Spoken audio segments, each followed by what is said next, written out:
Good afternoon, ladies and gentlemen. I'm sorry.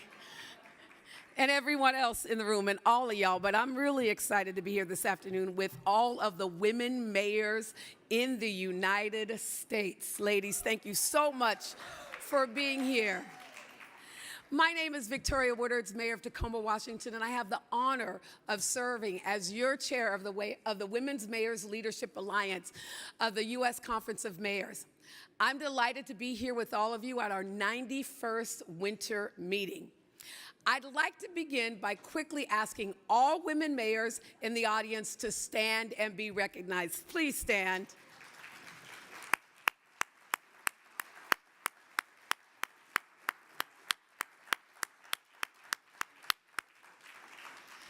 Thank you so much, ladies, and I look so forward to working with all of you as we continue to advance the mission of the Women's Mayors Leadership Alliance of the U.S. Conference of Mayors.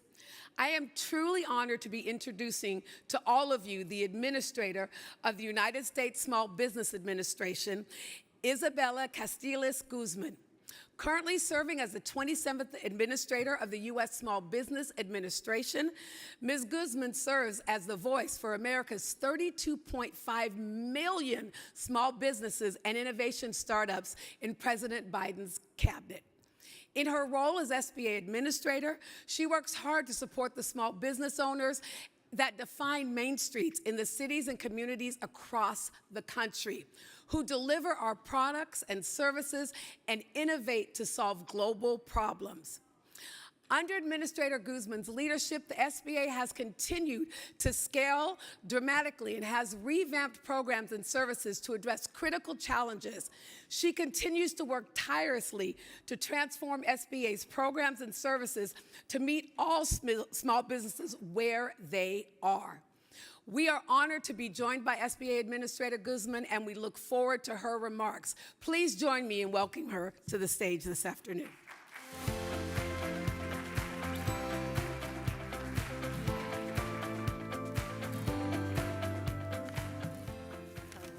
Good afternoon. Well, thank you so much, Mayor Woodards. I appreciate the kind introduction, but as well your partnership and your leadership as the chair of the Women's Mayors Leadership Alliance. I'm honored to be with you and all of the incredible mayors that are going to be speaking after me on this panel, focusing on women leadership. You know, I see many parallels between mayors and entrepreneurs. You have to start and scale quickly, from launch of your campaign to building teams and operations, laying out your vision, convincing folks to follow you, and fundraising to achieve your goals. You know, and like any successful entrepreneur, mayors have to pivot and adapt. No job or task is too small or too big. You're up to the task. And we know that when women lead in particular, as mayors or as entrepreneurs and small business leaders, we see strong performance. Women power our country. And we are planners, problem solvers, as well as great partners. And especially during these adverse times, we plan our budgets and control our spending. So it's no surprise that women start a majority of businesses today. And despite current economic challenges, their businesses and all of America's 33 million small businesses are a key source of hope and strength, powering, in fact, the biggest entrepreneurial renaissance in American history. During President Biden's first 2 years in office, we've seen the greatest 2 years of new small business applications on record, with 10.5 million new business starts in 2021 and 2022. You know, that's about 70% faster than historical averages. We are finally seeing this incredible growth of new business births that we need to power our economy. Generational investments under this president have enabled Americans to start new businesses and create jobs at these record-breaking levels and really speak to the small business boom that we're seeing in our economy. And that's just the start. President Biden's economic agenda is working. Inflation has come down 6 months in a row, and yesterday we saw the Producers' Price Index, basically annual inflation for businesses, drop to its lowest level since March 2021. That's good news for small business owners around the country in your cities. And in 2023, they will see even more savings in healthcare, prescription drugs, as well as some tax credits that we want them all to take advantage of to lower their energy bills and more. The Biden-Harris administration is committed to maximizing these cost savings and revenue growth opportunities as well to ensure that our small businesses can continue with their success pathways. Throughout American history, entrepreneurship has been a path to opportunity, a path to prosperity and wealth building, especially for those facing barriers and discrimination that limited their potential. And as I mentioned earlier, the face of entrepreneurship is changing. It's not a coincidence that women start most of the new businesses in America, nor that women of color in particular continue to lead those rates of startups. Women power our economy. Women like Cleo Barger from Kansas City, Kansas, who I met with recently. She started an aerospace manufacturing business in the 80s. This was back when she had to get her husband to co-sign a loan for her in order for her to start her business with her partner. She became 8A certified by the federal government, built her business in the federal contracting space, and is now powering her business globally with grants from the SBA through our incredible STEP program. Women in an unexpected industry proving impact. Or like Jenny's Splendid Ice Cream. Jenny started in Columbus, Ohio, as many of you may know who have traveled through that area and in the many states that she's at, but she started with a $35,000 SBA loan in the 90s, a fact that she's very proud of. Something that is, those small dollar loans are precious to small businesses who are looking to start, and we've seen, unfortunately, a decline in those small dollar loans over the past 5 years. But that capital got her into her first scoop shop, her first bricks and mortar, and she's now expanded to over 40 locations plus online sales. Jenny and Cleo are part of the roughly 12 million women-led businesses who employ over 10 million workers and produce nearly $2 trillion in GDP. And they've turned great ideas into successful businesses. Of course, great ideas come from everywhere, in every corner, in every city across the country, but we also know inequity persists, and that holds back our prosperity as a nation and our economy overall. The Biden-Harris administration, as a result, through the SBA's great programs, is working to level the playing field, break those barriers, and create competition in our economy, because that's what entrepreneurs do. They are the competition that create the products and services that we depend on. The resources we offer at the SBA, including over $43 billion in loans and investments every year through the SBA, and another nearly $4.5 billion in non-dilutive grants for innovation and research for those businesses that are in science and technology fields. All of those programs are vital to ensuring that your local businesses can start, grow, and be resilient. Still, disparities in the capital access space persist. Only 44% of businesses receive a bank loan. Many of them rely on that personal wealth or credit cards to power their businesses, which definitely puts underserved communities and underserved entrepreneurs, including women, at a greater disadvantage. So we're transforming our programs at the SBA, as was mentioned in the introduction, really trying to focus on successes from the PPP, broadening our network so there's more distribution on site within your cities, as well as creating simple products that every small business owner can access swiftly through technology where it makes sense, as of course in language, as we know that the face of entrepreneurship is changing, with a strong customer-centric perspective. We want to see the future Jennies and the future Cleo Bargers successfully launch and grow. We're also helping small businesses, though, grow their revenues with government contracting, a more than $500 billion marketplace at the federal level every single year. We want in this administration to make sure that we can hit our small business goals.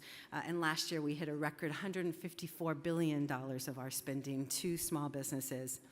We're working hard to make sure that small disadvantaged businesses can expand in federal contracting as well, so that we can uplift all aspects of our entrepreneurial landscape. And the President's goal is to hit 15% of our small business contracting to small disadvantaged businesses around the country, to make sure that we can get tens of billions of dollars more into the hands of those businesses to grow. We need to continue to expand our industrial base. That's how we get innovation. That's how we make sure that our agencies can fulfill their missions. And that's all helped, of course, by President Biden's Made in America and Buy American efforts. We hope we can increase the synergies across our contracting programs at the federal level and at the local level as well. You know, as your city vendors get contract ready, we want them to be contract ready to do business with the federal government so that those federal dollars can go back into your communities. When it comes to building revenue, though, it's beyond just contracting. As we think of all of our Main Street businesses, you know, nothing has been more important for small businesses during the pandemic than getting digital, making sure that the businesses have an online presence. And I've been traveling to many of your cities, and by and large, most small businesses say that that's what's helped them survive during the pandemic and where they see opportunity to grow into the future. Getting digitized helps them access the $860 billion US-based e-commerce marketplace and is also a pathway to global trade, as so many businesses with an online presence start to market and sell in multiple markets around the globe. And the SBA has a Small Business Digital Alliance with free tools and support services through our networks to make sure that small businesses can continue to get digital and get revenues through those sources. But most importantly, and where I'm most excited to partner with mayors across the country with, because you're absolutely vital in this space, and that's in our networks and our one-on-one counseling, our boots on the ground, because you help us to get to our small businesses and make sure that they can level up with training and expertise offered through our free network of centers that provide technical assistance. You know, for our part, the Biden-Harris administration has expanded our networks with more trusted local partners who know your businesses and are in your communities. We launched through American Rescue Plan the Community Navigator program, which added another 450 local partners on the ground to help us reach small businesses. We've been able to provide more free counseling as a result and make sure that we can build a trusted network for local businesses to really tap in for expertise. So whether you have an SBA growth accelerator in your town, a small business development center, a women's business center, a veterans business outreach center, SCORE chapters, or these community navigators, we want to make sure that SBA is here to support you.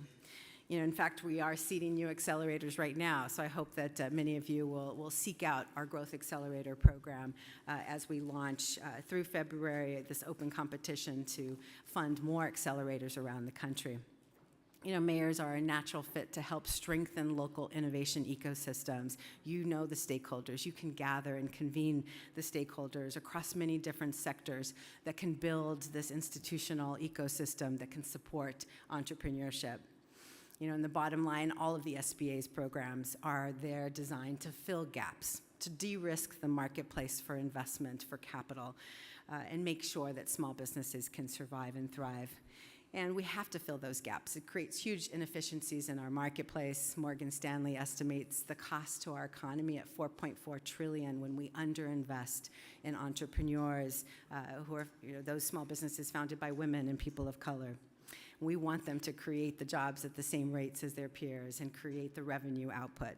And as mayors, and of course our great women mayors as well who are here, you know we can't leave that kind of value on the table, especially for our women entrepreneurs. And our communities, our economies, our budgets really depend on their ability to succeed. So I do hope that we can jointly rally all of your local stakeholders and partners to make sure that we can position resources from the federal government, deploy them, and help ensure that all of your small businesses can leverage the opportunities on the horizon presented by President Biden's historic legislative achievements with the infrastructure spending, spending on climate of the future, climate and energy of the future, as well as, of course, manufacturing. You know, I challenge you to put my SBA team to work for your city every day. In fact, my regional administrators have been here this entire time of your summit, making sure that they're connecting with you. We have 10 regional offices around the country, 68 district offices, and over 1,600 centers on the ground. And I don't know if any of my regional administrators are here in the room. I want to make sure that I acknowledge them. So I think that Elmi Bermejo is here from the West Coast. Mike Are you here as well? Mike Fong is right there, also from the West Coast. Ted James, who covers Texas, Louisiana. And then as well, I think Alan Thomas is not here, but we had Alan Thomas here earlier, Jerry Agleplay, and others. And so we want to make sure that you can always connect with our regional administrators to deploy resources in your community. I know you got to spend time with my associate administrators who lead these programs at a national level, like Jen Kim, who operates the entire field district, as well as Mark Madrid, who does entrepreneur development, those 1,600 centers with the footprint in your communities. You know, the SBA is 70 years old this year. We've had incredible successes supporting some of the nation's most iconic corporations, Apple, Tesla, 23andMe, iRobot, as well as Chobani. You know, we've powered these businesses as they've scaled and become impactful businesses for our economy. You know, with the unprecedented level of investment in America and our supply chains, our manufacturing, our R&D and innovation, as well as our infrastructure and future industries, we can see this unparalleled growth again together, which is why I'm now so pleased to be here today to also sign a strategic alliance memorandum with the U.S. Conference of Mayors. We've been in partnership since I started, and I know Mayor Kautz and I have been working hard to make sure that small business resources are distributed throughout the cities and are made available to spur entrepreneurship and create competition and innovation in our economy. So I know that together, powered by this partnership and this commitment from the SBA, we can continue to grow our small businesses and create those jobs that they are so great at creating. So thank you so much for your constant participation and your constant engagement in making sure that your small businesses have pathways to success. And I look forward to partnering with you through my great team on the ground in your cities. Thank you.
Good afternoon. I am Albany Mayor Kathy Sheehan. I am thrilled to be the Vice Chair of the Women's Leadership Alliance, and I want to thank the administrator for taking time out of her busy schedule to be with us. We are honored to be joined by Congresswoman Sheila Jackson Lee. Yeah. Congresswoman Jackson Lee is serving her 15th term as United States House of Representative member. She represents the 18th Congressional District of Texas, centered in Houston, yes, Texas in the House, the world's energy capital. She was named by Congressional Quarterly as one of the 50 most effective members of Congress. The U.S. News and World Report named her as one of the 10 most influential legislators in the U.S. House of Representatives. She is the author and lead sponsor of the Juneteenth National Independence Day Act, which established the first new federal holiday in 38 years. Congresswoman Jackson Lee is the author and fighter for the passage of the Violence Against Women Act, signed by the President for the first time in almost a decade. Congresswoman Jackson Lee served as Democratic Chief Deputy Whip for the House of Representatives and sits on 3 congressional committees as a senior member of the House Committees on Judiciary, Homeland Security, and the Crucial Budget Committee. We are truly honored to have such an influential and forceful voice with us. So please join me in welcoming Congresswoman Sheila Jackson Lee.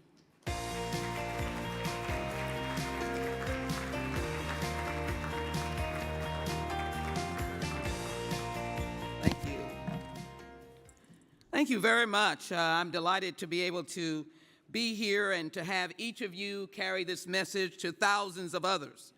It is important to be at the U.S. Conference of Mayors, and I'm delighted to be able to join the Mayor of Miami, who is the President, Francis Suarez, and of course, Hillary Sheehan, which is the Mayor of Reno, who is the incoming first woman coming in, or one of the new women coming in to be President of the U.S. Conference of Mayors. Give her a very big hand coming in. Second Vice President, the Honorable Andrew Ginther from Columbus, delighted, been in his fair city as well. And of course, this organization of the Women's Mayors Leadership Alliance, with Victoria Woodards as your president, as your chair, and Kathy Sheehan as your vice chair. I'm just happy to be here. How about that? I have started, if you will, as a city council member.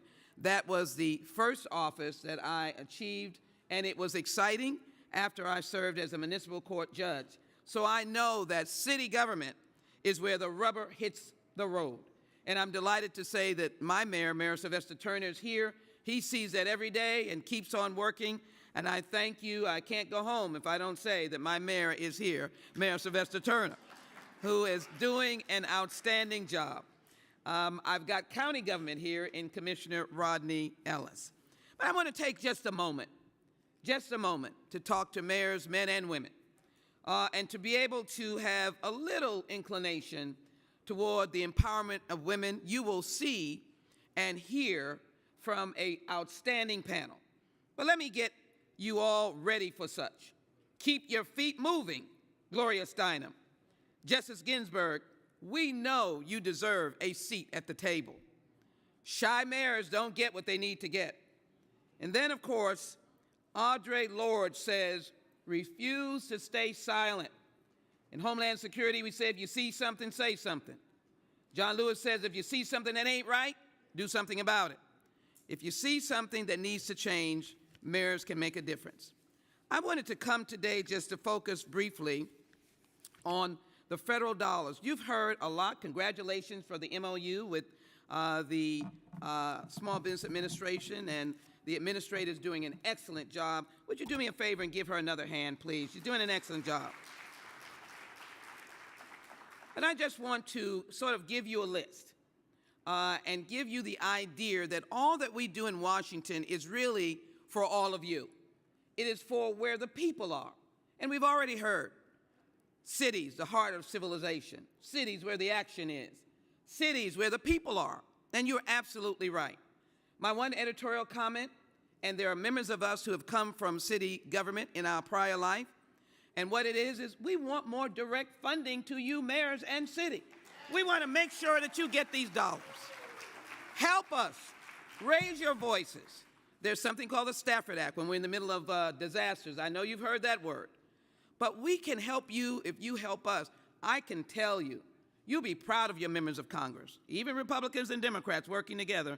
Get the money to the cities. So let me just give you some dollar figures to know why you need to get the money to the cities. I'm excited about the bipartisan infrastructure bill. I was part of the negotiations as a member of the Budget Committee and the vice chair of the Congressional Progressive Caucus and a member of the Congressional Black Caucus. We poured in around cities to ensure that cities would be heard. So listen to these dollars that are waiting for you. $40 billion to repair and rebuild our bridges. We know that that's sometimes state issues, but bridges are in cities. And when they don't work, they look to the mayor. $40 billion, $55 billion to expand access to clean drinking water, households, businesses, and schools. That's where mayors can take a lead and say, where is the money to help some of our schools, help some of our households, no matter whether you're in a city that's had a water problem, everybody can speak to the issue of clean drinking water. Utilize it, $42 billion for connecting our communities through improved and efficient broadband equity, access, and development. Your underserved communities, you can claim a year, and I'm going to give you a lot of years to claim. You can make this the year of broadband so that no school is left out, no neighborhood is left out, and begin to work meticulously on getting part of that $42 billion. And question your states when they're not getting up and getting on with that money. $370 billion investment grants to reduce air pollution at ports for those who have it, working with your ports. $50 million in funding to address air pollution at schools. Parents love it. And if you work with your parents, you can claim a year of the child, which is what I did on the floor of the House last week. I just got tired of children being abused and shot and not having resources. I said, Congress, you got to declare this the year of the child. Let's do as much as we can for children in America. Those monies can trickle down to you, $27 billion for greenhouse gas reduction, $2.6 billion in funding to support coastal resilience, and of course, $3.2 billion to deal with affordable transportation in disadvantaged communities. There's so much that you can pull on and claim them all part of your work. Don't forget the CHIPS Act, where you can develop an ability to hire people in grabbing onto the semiconductor work. Find businesses, when I say businesses, manufacturers that want to develop it in your community. They're everywhere. And if we bring it home, many of you know that many of you were stopped from getting your Bentley just about a year or two ago. Oh, there's nobody here awake. Your Bentley, because they didn't have the chips. Or your phone wasn't able to be upgraded. You didn't have the chip. Or you couldn't get your SUV because we didn't have the chip. We're bringing it home. We want to bring it home and manufacture those and work with semiconductor. Don't you want it in your cities? Isn't there a manufacturer that you can work with? These are dollars that can be particularly good. You can claim this the year of health care. We're excited. I always go and get an applause when I tell seniors or tell anybody, you can go to your local drugstore now and get your hearing aid. You don't have to pay $3,000. We made that valuable for you. You can as well get your insulin under Medicare, capped at $35, but we are working to get it for all insurance plans. And we've just expanded the ACA so you can add more of your citizens in your city to the plan because we have brought in more money to expand those to give them a greater opportunity for health care. And seniors love this. They've capped their prescription drugs. Mayors can speak about this as well by having a health day, a health week. You've got wonderful health departments, and I just see everything coming. Remember what I said now, the year of the child. We didn't forget children. Youth mentoring. Oh my goodness, how many programs can you put under that? $89 billion. Your NGOs, your different organizations for young people can partnership with you. Victims of child abuse, $43 billion. And that is the saddest scene for you to go to. An injured, missing, or dead child because of not having resources to take that child to a safe place. I've always worked on the issue of missing and exploited children since coming to the United States Congress. I chair the Subcommittee on Crime, Terrorism, and Homeland Security, and we've focused on children's issues. And missing and exploited children, the most heartbreaking of our work, $80 billion that cities should be able to access. Substance use, I call it substance abuse, $30 billion. Interestingly enough, in my hometown of Houston, I know the mayor is well familiar, we have a company that is taking advantage of the No Pain Act, which is to do surgery and help veterans with no opioids. It's amazing new technology that you can speak about through the No Pain Act and indicate and see whether your medical facilities are taking advantage. Wouldn't that be a celebration if you're somewhere saying, look, this is a city that has a No Pain Act. Go and get your surgery and you'll have no pain, no opioids. That is funded by the federal government. So let me get to some of my issues that are near and dear to my heart. we introduced H.R. 30, which is no human trafficking at schools. And of course, somebody would say, oh, please. Well, Jeffrey Epstein, Royal Palms High School in Florida, know if anybody is from there, used that high school tragically to recruit children for sex trafficking. And so declaring a no trafficking zone, or that I'm not going to stand for trafficking, use some of the federal dollars. The Violence Against Women Act, stopping domestic violence by providing for resources to bring down domestic violence in underserved communities. And likewise, dealing with dating violence. These are all grants. When I say these are all grants that you can have access to, preventing domestic violence and dating violence and getting technical assistance. Then as well, improving services for victims, focus on working with victims from culturally Pacific communities. And then one thing that we're very proud of, working with youth and men about changing the culture dealing with domestic violence. Wouldn't be easy, but it's something that we could work on, and this is your bill that you can focus on and work. We didn't get the safe homes, but I think it is extremely important that you use other funding to make sure you have a safe place for domestic violence persons to go, and then also if you can work with them so that they're not totally lacking in the ability to get resources for themselves and family when they're not with their partner.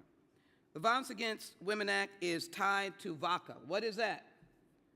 It's something that the City of Houston and the mayor, we work together on making sure that victims of crime, we don't want anyone to be a victim of crime, but there are federal funds that we've now shored up, that I joined in with Chairman Nadler and myself, to make sure that the funds in Washington are there and you can draw down on them to help your victims of crime. That's something that every community unfortunately faces, and you need to take advantage of it. Don't forget, of course, the whole idea of dealing with the COPS program, and now there's a little bit more diversity in what you can do with the COPS program in addition to recruitment. Let me share with you the secret that members have. They don't really want it to be a secret, but it is an extra independent source of funding. How many people have heard of the community projects? Community projects. Do I see any hands? Community projects. Have you taken advantage of community projects? Work with your member of Congress. Work with your member of Congress that you can utilize it for parks and get direct funding to city government. Schools, direct funding to your school district. Direct funding to the county for flooding. Direct funding to police departments. What about a planetary project teaching young people about space? Obviously, you know where I came from. Teaching people to deal with how to repair vehicles. That would be helpful. Healthcare.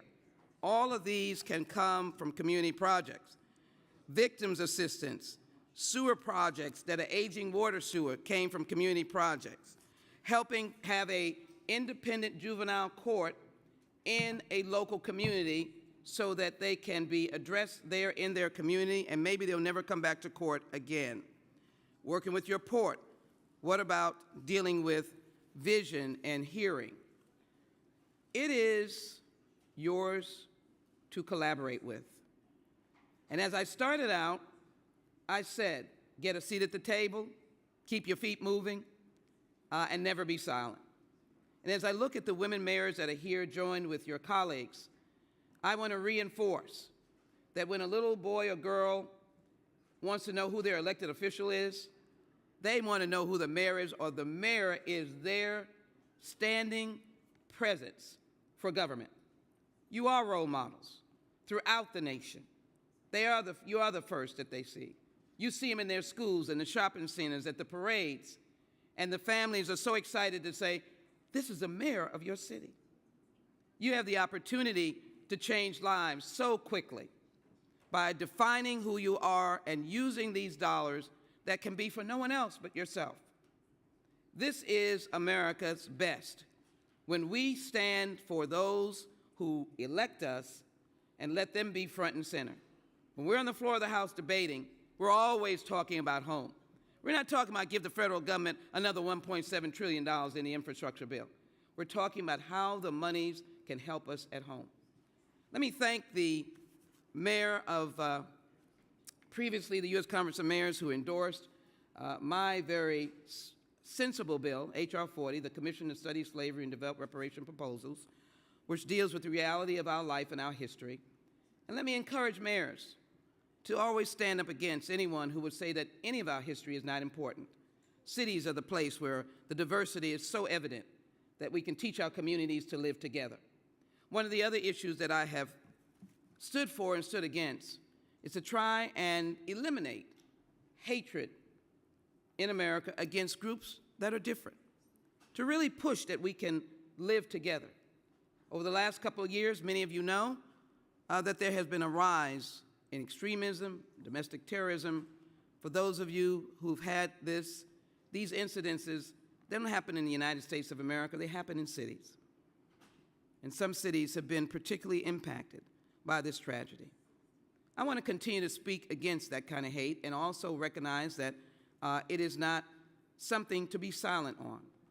And so we've introduced legislation to ensure that race, ethnicity, religion, and yes, white supremacy does not generate into domestic terrorism to harm our boys and girls in our cities. Some things are painful to speak about, some things should be spoken about, and some things should bring us all together to cure, for us to move forward together. Remember when I said, keep your feet marching together. I'm delighted to have the opportunity to say that mayors of America are in fact the movers and shakers of America. I know that Joe Biden believes that. I know that we in Congress work very hard. Join us in making sure that we advocate with your voices. And I thank Tommy Cochran, who I've known for so many years. I appreciate his chauvinism about cities. Whenever you see him, he is making sure that Congress does not forget cities. That's a good thing. And as I close, this is a statement from a lady who now has her statute in the United States Congress. It goes to all of us. Ain't I a woman? I've borne 13 children and seen most all into slavery. Sojourner Truth. The premise of that is, whatever they might call you, you are what you are. You have your own history, your own story, your own great city. Your leadership makes it greater. We in the United States Congress want to be your partner. Thank you all so very much. God bless all of you, and God bless the United States of America.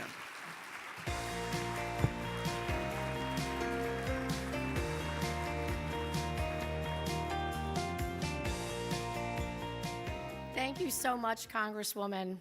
So inspirational, right? We've earned our seat at the table, and we are who we are, and we need to own that. So I really appreciate her taking the time to be with us. In recent years, numbers have shown progress. We're more optimistic that gender equity in business and politics is moving in a positive direction. Women across the nation won historic victories in this past November's midterms. We saw both parties with numerous firsts among women elected to federal, state, and local positions. And while there have been important advances for women's leadership roles, their access to participation in leadership positions is challenged by a range of barriers. So it's vital for us to ensure that there are policies within our own local government structures, as well as business and greater communities, for us to be able to move women forward. The U.S. Conference of Mayors Women's Leadership Alliance is committed to increasing leadership numbers of women who serve as mayors, and active participation of all current female mayors is crucial to that success. This afternoon's panel brings together female mayors from across the country to share their perspectives on the impact female leaders can have in their communities, to discuss their personal journeys, and to give their insights on how best to prepare the next generation of female leaders. Our panel will be moderated by USCM Women's Mayors Leadership Alliance Chair, Tacoma Mayor Victoria Woodards. In addition to her role as chair of the Leadership Alliance, Mayor Woodards currently serves as president of the National League of Cities. As mayor, she continues to be a champion on equity issues and anti-racist systems. transformation while expanding her involvement in regional and national efforts related to housing, public safety, growing local businesses, and support for youth and families. Thank you, Mayor Woodards, for doing this. Our first panelist is Anaheim's new mayor, Ashley Aiken. In November of 2022, she was elected the 48th mayor and first woman mayor of Anaheim. Woo! She previously served 2 terms on the Anaheim Community Services Board. She's been a trial lawyer for more than 20 years and a former federal prosecutor in the Central District of California. As mayor, she is focused on enhancing public safety, expanding affordable housing, and growing Anaheim's economy. Joining her, thank you, Mayor, for joining us. Joining her is Boise Mayor Lauren McLean. Mayor McLean was sworn in as the 56th mayor of Boise and the first woman elected to that position in January of 2020. She's one of those 2020 mayors who had nothing to do after first being elected.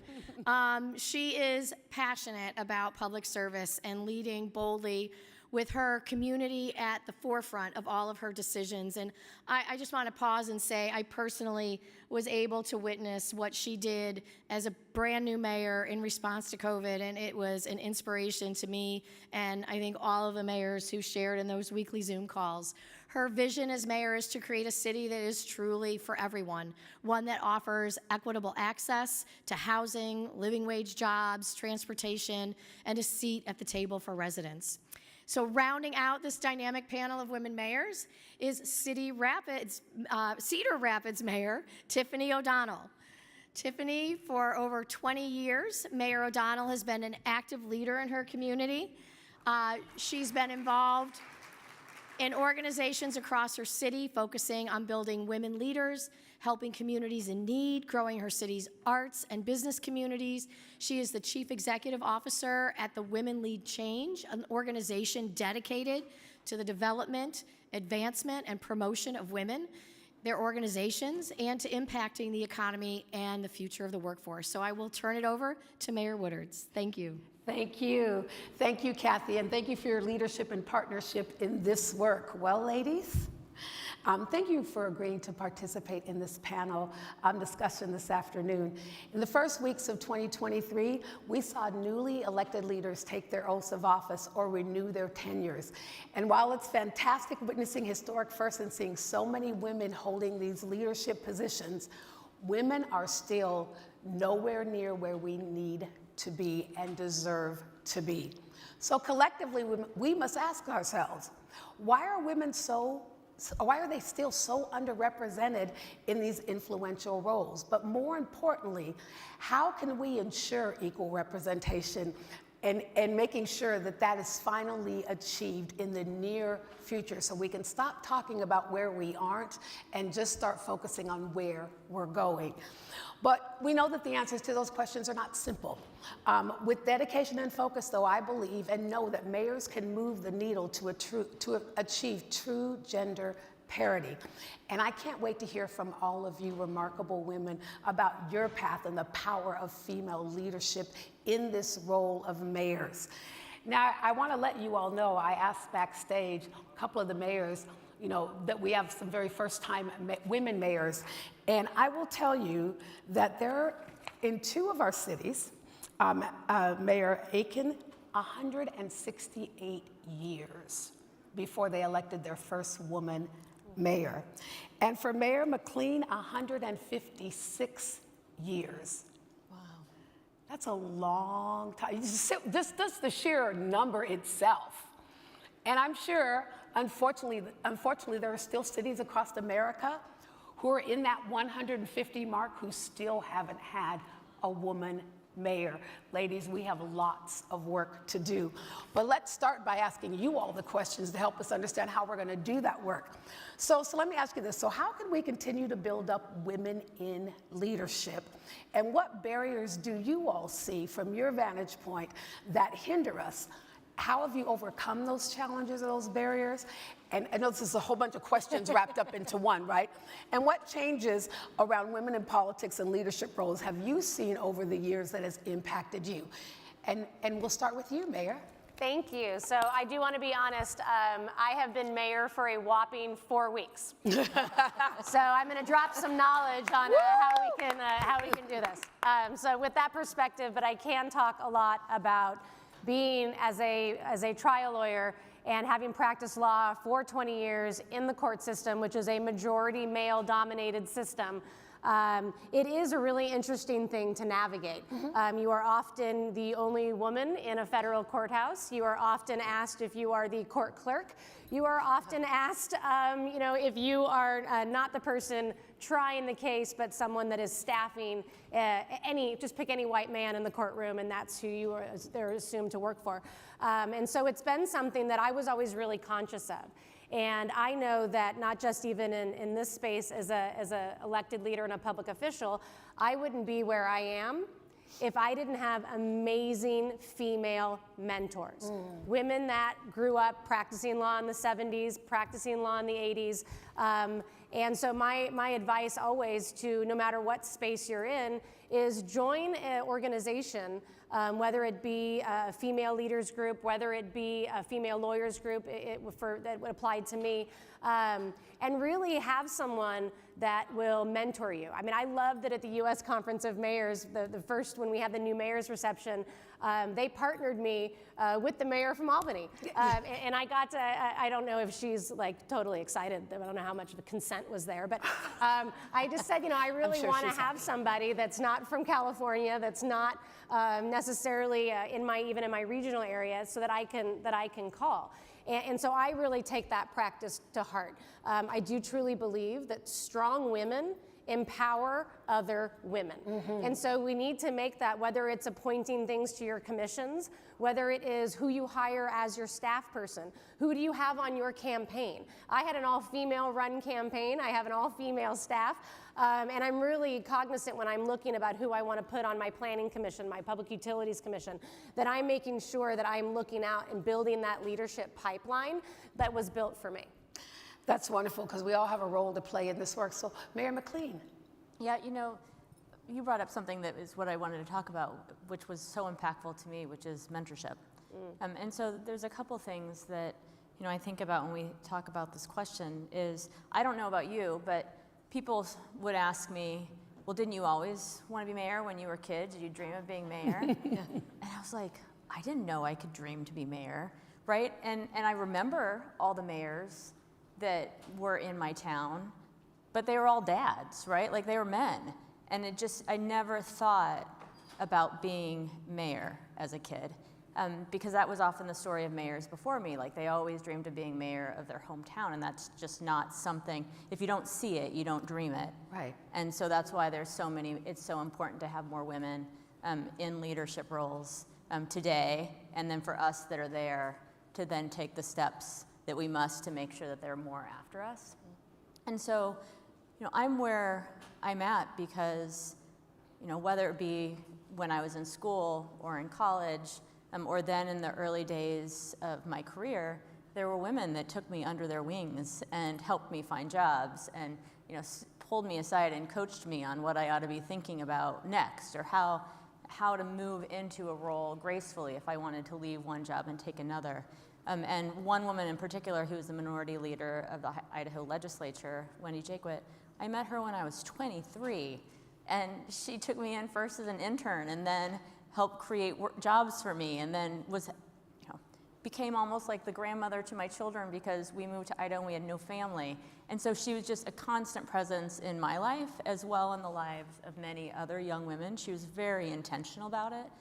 And when I look around at those of us that were lucky enough to have Wendy in our lives, we're all doing things that tie really directly back to that mentorship that she provided. And so now as a mayor, I think about that often.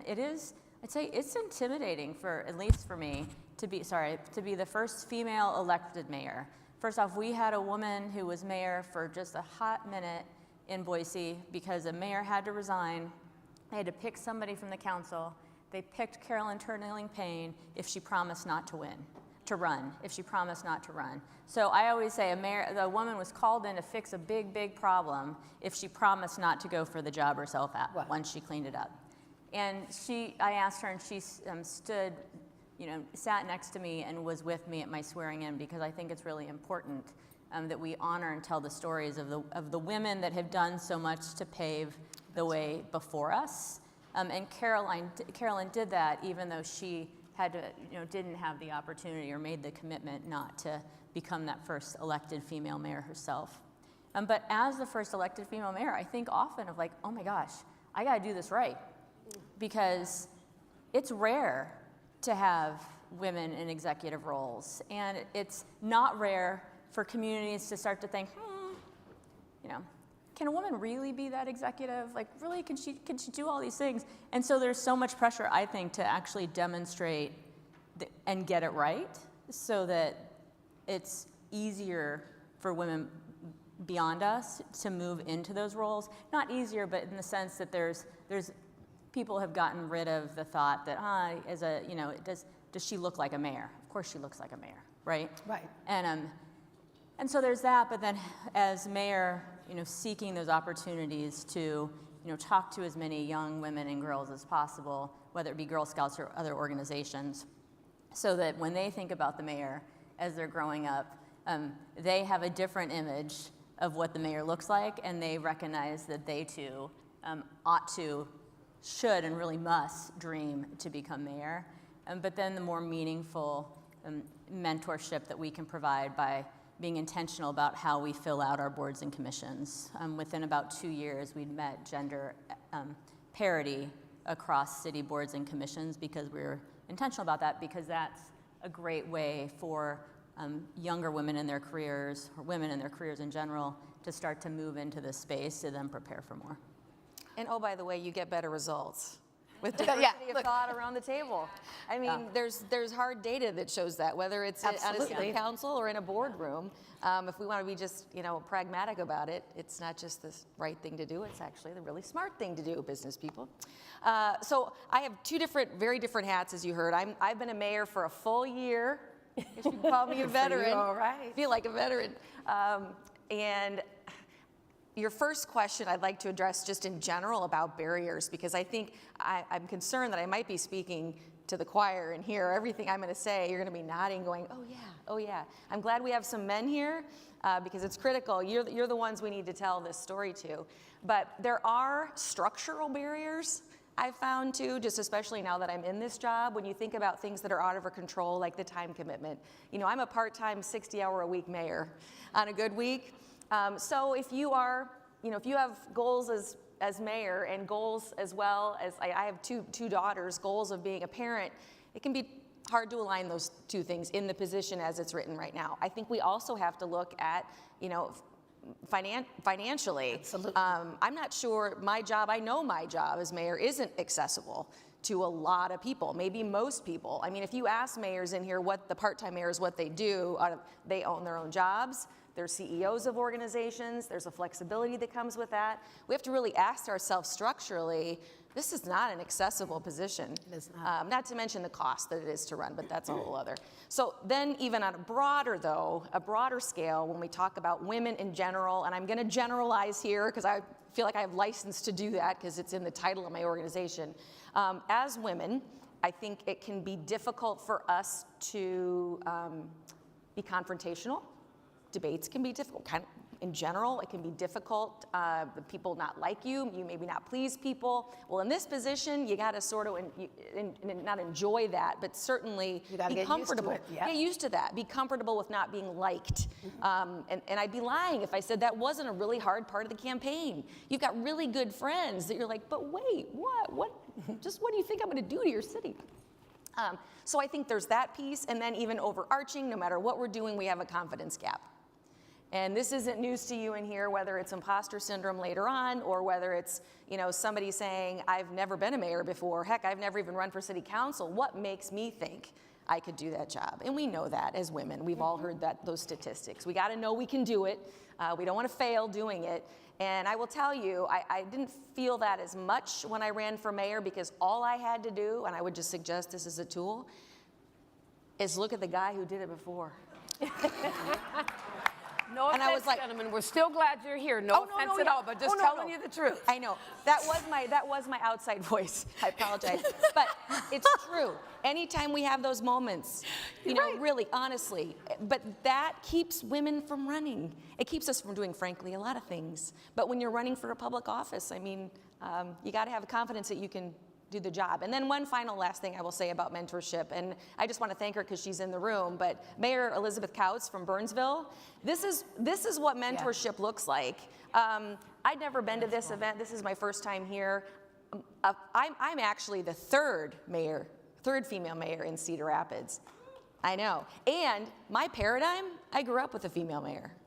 Oh, wow. In Iowa. I had a female mayor. So for me, the paradigm wasn't weird. So anyway, one of the former female mayors that I knew, I said, hey, I'm running for mayor. I actually won. She said, you need to get a hold of my friend Mayor Couts in Burnsville. Well, we talked a couple times over the past year. I told her I was coming here, never met her before, and she said, I will be your buddy.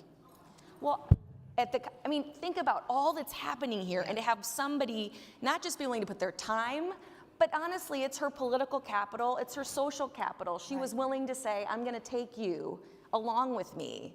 And we all need to do that. So thank you publicly, Mayor Couts, for being that. And I feel the pressure to pay that forward. Well, and that's no, go right. I was gonna say, and that's really, really important for us, because as we get help, we have to give help to others. Right. And I got that same kind of support from her, so that is not uncommon. She pours in to a lot of us as women mayors. Wow. So as our senior leader, we are grateful for her leadership. And every time she gets on the stage, I think to myself, yes, yes. So no, please, you're going to add something. I was just going to pick up on something that you mentioned, and that is well, I don't have enough experience. Yeah. I'm not ready to run yet, that women do. Because I got involved in organizing. I was an organizer in my early 20s when I moved to Boise, and I saw women get things done, like in all these different layers within the community, organizing to get things done to make our city the place that it is. And then often people would say to me, oh, you should run for office. I'd be like, oh no, I'm way too young. I'm in my 20s. I don't have any experience. Like, no. And then it was happening in my 30s. I'd say the same thing. Oh, no. Like, I still don't have enough experience. Mid-30s, I was like, nah. And then I did have the opportunity I was appointed and then ran for city council and then knew that I wanted to do more. But I didn't realize that wasn't just me saying that so many women say that, until I'd had some conversations with Rutgers, the Center of Women in Center of American Women in Politics. And the director said, oh, well, this is what women do. And you have to ask women to run 7 times. Yeah. And I hope it's not 7 anymore, because that was a long time ago, but I have a feeling it is. You gotta ask women to run 7 times, because they're gonna say all these things to themselves, no matter how experienced they are, no matter how long they've been in the community or the leadership they've had. And so just 2 weeks ago, I talked to a woman, I said, hey, this might seem like coming out of left field. She's an incredible volunteer. She does a lot for the community and the state. I said, I think that you really ought to consider running for office. She looks at me, I'm like, and I'm telling you now, because I'm probably gonna have to say it to you 7 times. And so I'm gonna keep telling you and tell you which number it is of times that I've told you this now, and ask other people to do it too. Just because we've got to reiterate for folks in our communities that they are leaders. They've done all and more than they need to do to be able to do that, and then help women believe that and then move into these roles. So we talked about paying it forward, right? And I think a lot of you kind of answered the second question in your first question, but it really, as a community leader, you talked about how you focus on boards and commissions, making sure that you've got gender parity, that you're trying to make sure that women are representative. But in what other ways, we talk about paying it forward, in what other ways do you consciously think to yourself, how can I support women to be at the table that I'm at? Or how can I continue to make sure that we strengthen and expand women's links to each other? And so, Mayor McLean, you just finished, but why don't we just start with you? And I mean, you've talked about boards and commissions. In what other ways do you focus on this? You know, I often look at this, I mean, so I mean, as mayor, you're thinking about everybody in your community, right? Yep. Like, I've got to make sure, and it's a value and a focus of mine to make sure that, you know, people have a seat at the table and the opportunity to kind of chart the course of our community, the future of our community. And when I look around and I see that folks that haven't had the opportunity to do that, I want to come up with ways that they can. So boards and commissions was, you know, that first step in doing a scan of, and because I came up through boards and commissions. So even with, you know, served on the Parks Board, then the Planning and Zoning Board, then the Council, I still was telling myself those things that women tell themselves. And so that was the kind of an obvious place to go, because if we did a scan, I could recognize that they weren't represented. When I was campaigning, one of the things that I did, so kind of stepping back, was I knew I was taking a risk to run for mayor. I was committed to leading and really leaning in on housing and climate and the economy, and so wanted to do it. But I wanted to build up future leaders in the process so that if I didn't win, I could at least know that I'd built something beyond me running. And so we developed fellowship programs for young people through our campaign. And it was fascinating because I announced, and then I started getting calls, and they were high school girls and college women that were asking for opportunities. So I didn't expect it to be kind of a feeder program for young women in our community, but we ended up doing 2 sessions of a fellowship program where we selected students to come be part of our team. We gave them all the training they needed so that they could then later go run campaigns, which almost all of them did when they came home from college during COVID, and then gave them projects within the campaign. And it was really incredible then, and it's been incredible to watch so many of those that, you know, I didn't expect it to be just women, but so many of those women that were part of that fellowship program continue to come back to do other things. And then I think anytime it's not putting, you've got to think about like the young girls too that need to see leadership, and so then coming up with ways as often as possible to be in schools, to partner with organizations like Girl Scouts, to be in the neighborhoods where you just have that opportunity to interact with young girls. And there's something really special about that then goes back and makes me realize like how important it is that I'm in those spaces and that other women are in those spaces, because from the youngest ages, it's clear that like these young girls are recognizing something different, and they really like they want to talk and like Absolutely. be in that space. Mayor O'Donnell. Yeah, same kind of thing. I mean, I was that girl that, as I said, I watched a female mayor growing up. I mean, that was my reality. I think everything that you said, I mean, access, taking the mystery out of what we do, and I think that's just relationship based. You know, the more you can meet with people, all ages, and when they get to know you, I like to think, you know, they could look at me and say, well, if she could do that, I certainly could do that. So access, and I will say the other thing is whenever I have young people specifically come into council chambers, I always have them pound the gavel. And it sounds really simple, but I'm a firm believer that, you know, you said you have to see it to dream it or see it to be it. You know, I want them to check that box. I want them to have already sat in the seat and felt what that feels like. And that, I think that goes a long way. So I just echo what you said in terms of, you know, being an example and taking the mystery out and letting people know that it is for the people and it requires us all. We can all do it. Thank you. Mayor Aiken. Yeah, well, I'm going to out myself because I am a lifelong Girl Scout. I'm also the mother of 3 daughters, and I am the Girl Scout troop leader for my girls. So I firmly believe in women-led organizations and the power that they have, and I think that is so important to really, you know, to let people see that yes, you can be that type of leader. And one of the things I think is so important that I've enjoyed doing the most I call it the fun part of being mayor, is really having more connectivity with our schools. And so one of the things I will do if I'm going to go visit a school is I will ask the teacher, you know, have the children close their eyes and have them visualize what a mayor looks like. Is that person tall? Is that person short? Is that person, what color do they see? And how often, when I have them open up their eyes and I'm the person that walks through the door, you can see the boys are like, huh? And the girls' eyes are just delighted, right? And I think that's a really fun exercise because we are all held back internally by our own implicit bias. And you know, I think women tend to be their worst enemies in all of our professions about what we think we can handle and then what we can actually handle. And I think when you're talking about, you know, how do we look at boards and commissions, you know, I had a boss that told me when I was a young lawyer that if it's not measured, it's not managed. And that is 100% true. So I can think I'm doing a lot with diversity and who I'm appointing and who I'm looking at, but I actually then get the data. Am I actually carrying forward with the promises that I made? I'm the mayor of a majority minority city. Does the people that I'm appointing reflect what my community looks like in both language, gender, sexual orientation, religion? I think that's really important that we not just make a commitment, but we measure the data, look at it, and make sure that we are actually getting there and pushing that ball forward.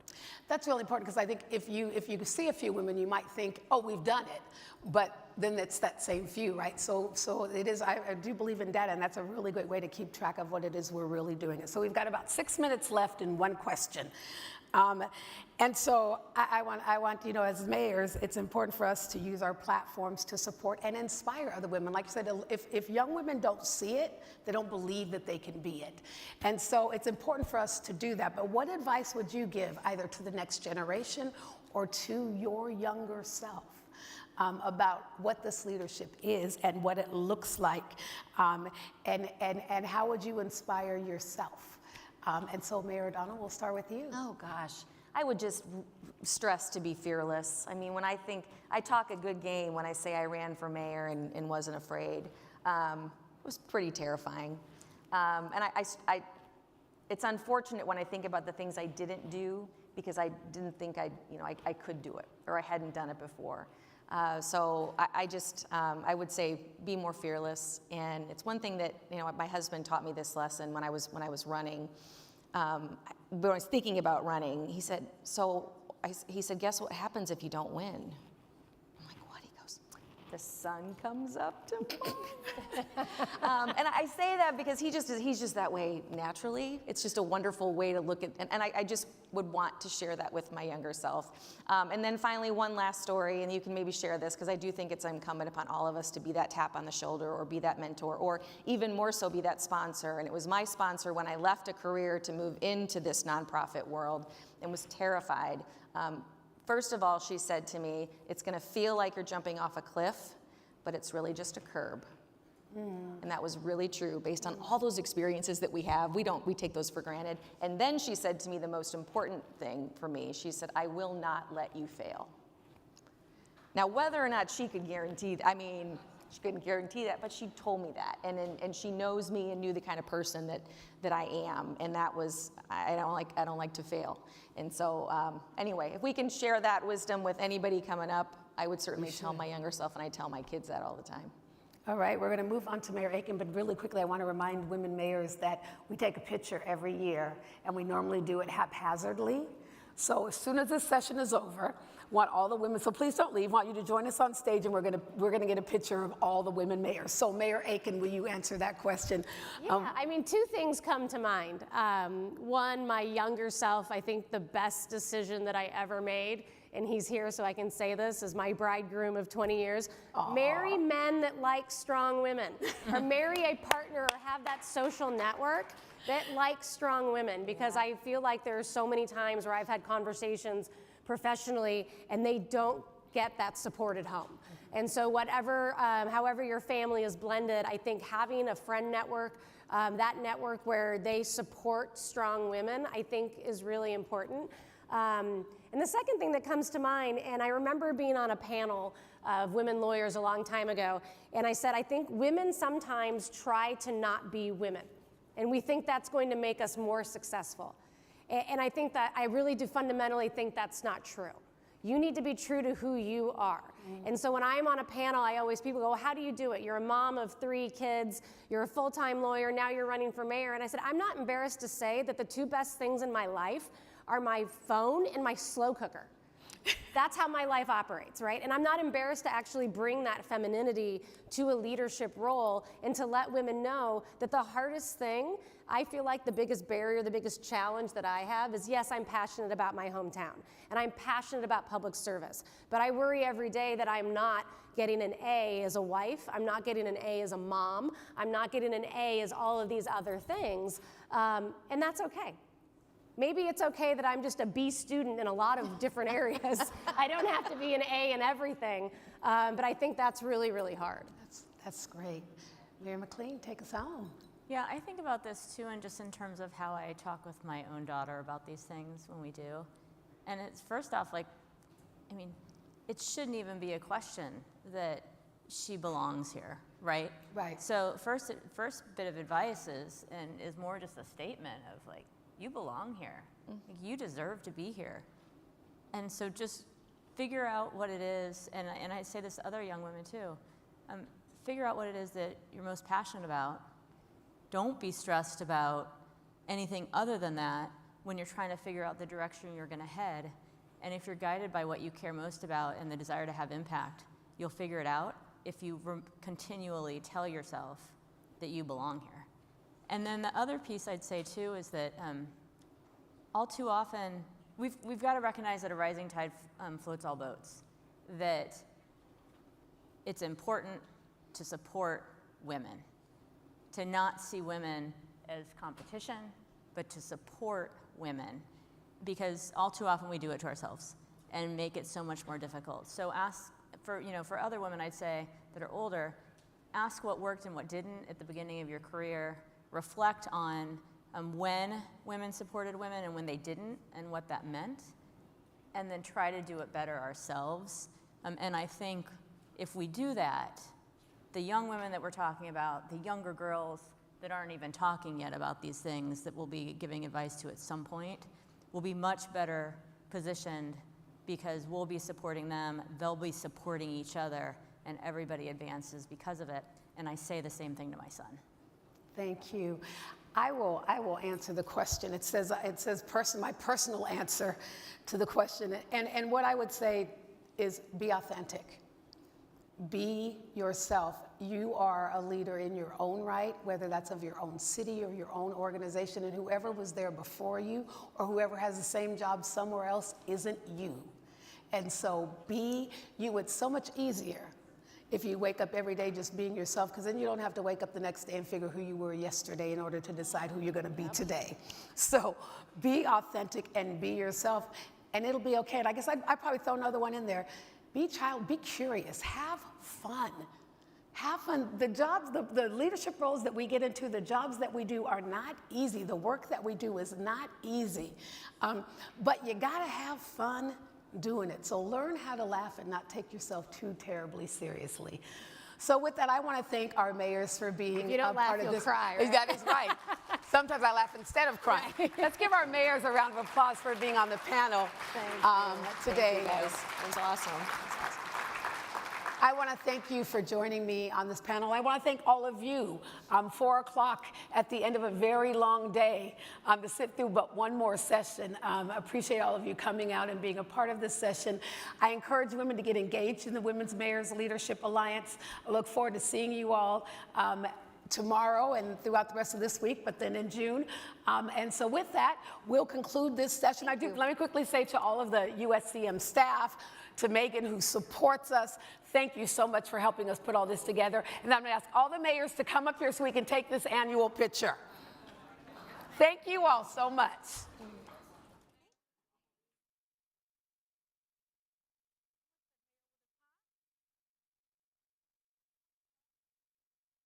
If all the women mayors could go over to the house left side where Megan is, she's waving her hands right there.